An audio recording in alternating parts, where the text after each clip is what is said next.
ಈ competitive examination ಇದೆಲ್ಲ, ಇದಕ್ಕೆ ನಾನು ಡಿಗ್ಲಾಮರೈಸ್ ಮಾಡ್ತೀನಿ. ಈ ಸರ್ಕಾರಿ ನೌಕರಿ ಯೂನಿಫಾರ್ಮ್ ಹಾಕೊಳ್ಳೋದು ಕೆಲವರಿಗೆ ಹುಚ್ಚಿದಲ್ಲ, ಅದನ್ನು ಬಿಟ್ಟು ಪ್ರಪಂಚದಲ್ಲಿ ಬೇರೆ ಎಷ್ಟೋ ಒಳ್ಳೆ ಒಳ್ಳೆ ಕೆಲಸ ಮಾಡುವಂತ ಸಾಧ್ಯತೆ ಇದೆ.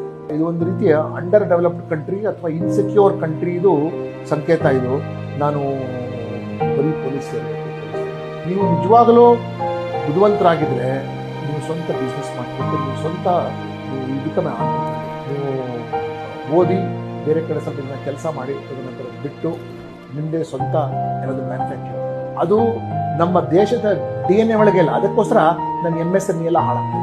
ಸೊ ನನ್ನ ಪ್ರಯಾರಿಟಿ ನೀವು ಕೇಳಿದ್ರಲ್ಲ, ನನ್ನ ಪ್ರಯಾರಿಟಿ ಇರೋದು ಫಸ್ಟು ಈ ಸರ್ವಿಸಸ್ಗೆ ಡಿಗ್ಲಾಮರೈಸ್.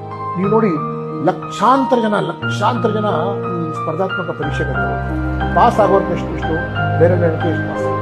ಅಂದರೆ ಒಂದು ಸಣ್ಣ ವಯಸ್ಸಲ್ಲೇ ನೀವು ಹುಡುಗರು ಇಷ್ಟು ಕಷ್ಟಪಟ್ಟಂತ ನಂತರ ನೀವು 90